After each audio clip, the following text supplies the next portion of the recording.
Item ಯಾವುದೇ ಇರಲಿ try ಮಾಡಿ ಆಚಿ ಚಿಕನ್ ಮಸಾಲಾ. ಕಲಬುರಗಿ ಜಿಲ್ಲೆಯ ಹಲವೆಡೆ ಧಾರಾಕಾರವಾದಂತಹ ಮಳೆ ಸಂಭವಿಸಿದೆ. ಬಿಸಿಲಿನಿಂದ ಕಂಗೆಟ್ಟ ಜನರಿಗೆ ತಂಪೆರೆದ ಮಳೆರಾಯ.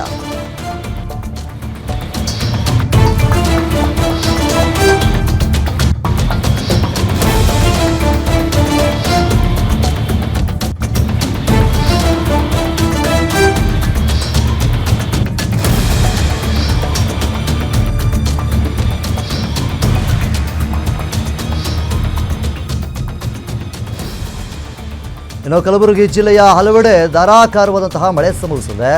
ಇಷ್ಟು ದಿನಗಳಿಂದ ಬಿಸಿಲಿನಿಂದ ಕಂಗೆಟ್ಟು ಹೋಗಿದ್ದಂತಹ ಜನರಿಗೆ ಒಂಥರ ತಂಪಾಗಿ ವಾತಾವರಣ ಸೃಷ್ಟಿಯಾಗಿದೆ. ಆಳಂದ ತಾಲೂಕಿನ ಬೋಧನಾ ಗ್ರಾಮದಲ್ಲಿ ಆಲಿಕಲ್ಲು ಮಳೆ ಸಂಭವಿಸಿದೆ. ಕೆಲವೊಂದಿಷ್ಟು ಜನ ಆಲಿಕಲ್ಲು ಮಳೆಯನ್ನು ನೋಡಿ ಖುಷಿ ಪಟ್ಟಿದ್ದಾರೆ. ಇನ್ನೊಂದಿಷ್ಟು ಜನಕ್ಕೆ ಆತಂಕ ಆಗಿದೆ. ಆಲಿಕಲ್ಲು ಮಳೆಗೆ ಗ್ರಾಮದ ಬಹುತೇಕ ರಸ್ತೆಗಳು ಈಗ ಜಲಾವೃತವಾಗಿದೆ. ಒಂದು ಕಡೆ ವಾಹನ ಸವಾರರು ಕೂಡ ಪರದಾಟವನ್ನು ಪಡ್ತಾ ಇದ್ದಾರೆ. ಸೇಡಂನ ಹಲವು ಗ್ರಾಮಗಳಲ್ಲಿ ಧಾರಾಕಾರವಾಗಿ ಮಳೆ ಸುರಿದಿದೆ. ಇದರಿಂದ ಒಂದು ಕಡೆ ಇಷ್ಟು ದಿನಗಳಿಂದ ಮಳೆ ಬರ್ತಾ ಇಲ್ಲ ಅಂತ ಅಂದ್ಕೊಂಡಂತಹ ಸ್ಥಳೀಯರಿಗೆ ಒಂದು ಕಡೆ ಖುಷಿಯಾಗಿದೆ.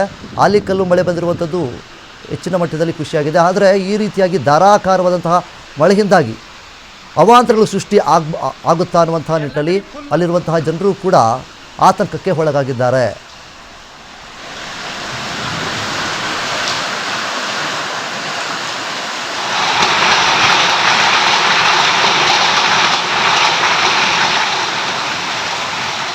ಕಲಬುರಗಿ ಜಿಲ್ಲೆಯ ಹಲವೆಡೆ ಧಾರಾಕಾರವಾದಂತಹ ಮಳೆಯಿಂದಾಗಿ ನೀವು ದೃಶ್ಯಾವಳಿಗಳಲ್ಲಿ ಗಮನಿಸ್ತಾ ಇದ್ದೀರಾ, ರಸ್ತೆ ಸಂಪೂರ್ಣವಾಗಿ ಜಲಾವೃತವಾಗಿದೆ. ಒಳ್ಳೆ ನದಿ ಥರ ನೀರು ಹರ್ಕೊಂಡು ಹೋಗ್ತಾ ಇದೆ.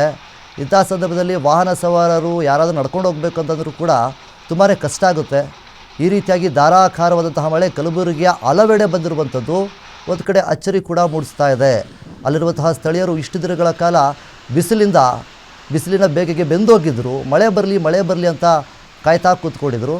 ಈ ಸಂದರ್ಭದಲ್ಲಿ ಧಾರಾಕಾರವಾದಂತಹ ಮಳೆಯಿಂದಾಗಿ ಈ ರೀತಿಯಾದಂತಹ ರಸ್ತೆ ಕೂಡ ಸಂಪೂರ್ಣವಾಗಿ ಜಲಾವೃತವಾಗಿದೆ. ನೀವು ದೇವಸ್ಥಾನದ ದೃಶ್ಯಾವಳಿಗಳನ್ನು ಕೂಡ ಗಮನಿಸ್ತಾ ಇರ್ಬೋದು. ಅಲ್ಲೂ ಸಹಿತ ಈ ಒಂದು ಮಳೆಯ ಪರಿಣಾಮದಿಂದಾಗಿ ನೀರೆಲ್ಲ ತುಂಬಿಕೊಂಡಿದೆ.